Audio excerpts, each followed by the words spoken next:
5 साल में कितना कुछ बदल गया ना।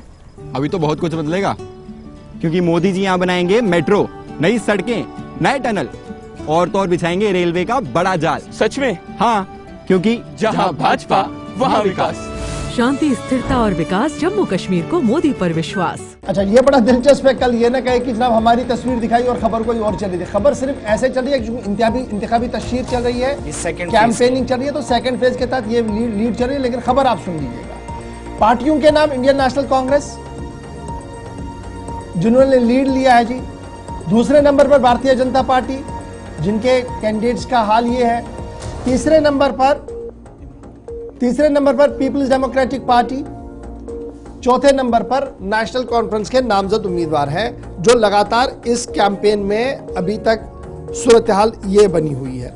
कुल मिलाकर आप देखेंगे तो एडीआर की रिपोर्ट से ये भी पता चलता है कि सिर्फ केसेस, ये ऐसा नहीं है कि किसी पर एक एफआईआर लग गई, चीजें खत्म हो गई। खवातीन के खिलाफ जुर्म में मुलव्विस अफराद भी इस बार चुनाव में हैं, जो एडीआर की रिपोर्ट से खुलासा हुआ, जिन पर आईपीसी की सेक्शन 376 तक लगी है। ऐसे उम्मीदवार आपके इलाके में हैं। इसके अलावा कई ऐसे लोग हैं जिन पर जो इशफाक ने बताया कि कत्ल की कोशिश जैसे इल्जामात जिन पर हैं, और उन पर भी सख्त किस्म के ये केसेस हैं। 3 ऐसे उम्मीदवार हैं जहां पर इलेक्शन हुकाम को उनकी कॉन्स्टिट्यूंसीज में इस नौयत के केसेस हैं कि रेड अलर्ट कॉन्स्टिट्यूंसीज का नाम अथॉरिटीज को देना पड़ा उन इंतखाबी हलकों को जहां पर 3 उम्मीदवार ऐसे हैं या 3 से ज्यादा उम्मीदवार हैं जो इस हलके में लड़ रहे हैं, और तकरीबन 26 उम्मीदवार 8 असेंबली हलकों के अंदर, जिन एरियाज को रेड अलर्ट कॉन्स्टिट्यूंसीज करार दिया गया, जहां पर 3 या इससे ज्यादा उम्मीदवार लड़ रहे हैं लेकिन उनके खिलाफ क्रिमिनल चार्जेस लगे हैं। अच्छा, जब आप देखते हैं कि सिर्फ खवातीन के खिलाफ या फिर कई पर ये जो मर्डर की कोशिश के इल्जामात हैं, बात यहीं तक रुकती नहीं है। रेप के चार्जेस भी कुछ लीडरान पर लगे हुए हैं, और इसमें पीडीपी के जो लोग हैं, पीडीपी से जिन लोगों का ताल्लुक है, इसमें इनके भी 2% आते हैं। नेशनल कॉन्फ्रेंस के कुछ लोग आते हैं, कांग्रेस के कुछ लोग हैं, और कुछ बीजेपी के भी लोग हैं, जिन्होंने खुद अपने एफिडेविट्स में कहा, जब इलेक्शन हुकाम के सामने पर्चा नामजदगी दाखिल करने जाते हैं तो आपके खिलाफ कितने केसेस हैं, एसेट्स कितने हैं, असासे कितने हैं, पिछले साल या 4 साल पहले कितना पैसा आपके पास था, और आज जब इलेक्शन लड़ने जा रहे हैं कितना है, ये सारी डिटेल्स दी हैं। इन 238 उम्मीदवारों में से 131, तकरीबन 55% ऐसे लोग हैं जो करोड़पतिज हैं।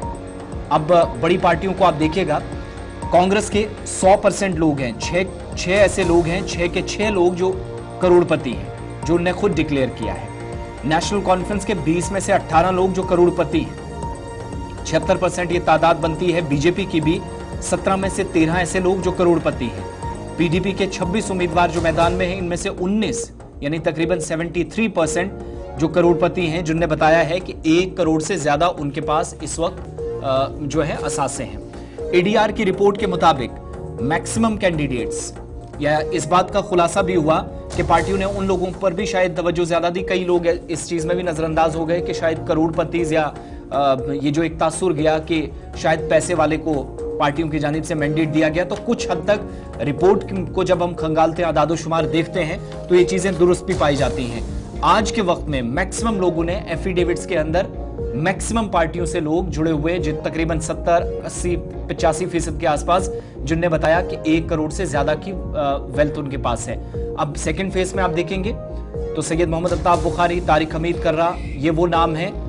इसके अलावा मुश्ताक साहब जो नेशनल कॉन्फ्रेंस के उम्मीदवार हैं, ये मैक्सिमम वो कैंडिडेट्स हैं जो सेकंड फेज में हैं, और सबसे अमीर उम्मीदवारों की फहरिस्त में इन 3-4 लोगों के नाम शामिल हैं।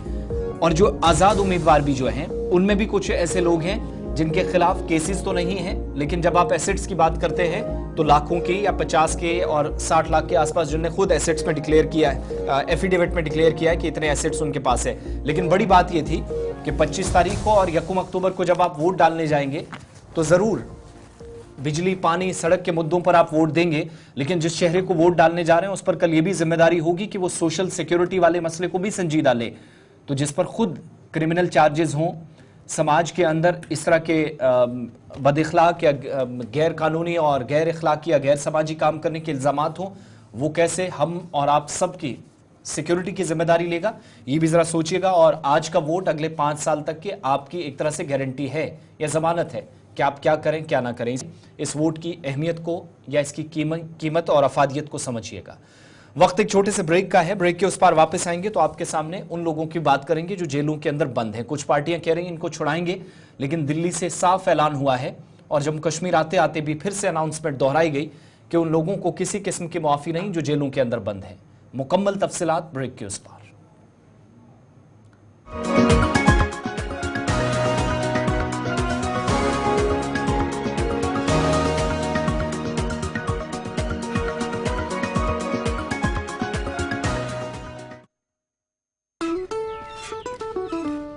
बड़ी खुश हो माँ, क्या बात है? खुशी तो होगी क्योंकि मोदी जी देंगे हर साल 2 LPG सिलेंडर, मां सम्मान योजना के 18,000 रूपए और ओल्ड एज पेंशन 3 गुना करेंगे। सच्ची? हाँ, क्योंकि जहाँ भाजपा वहाँ विकास। शांति, स्थिरता और विकास, जम्मू कश्मीर को मोदी पर विश्वास।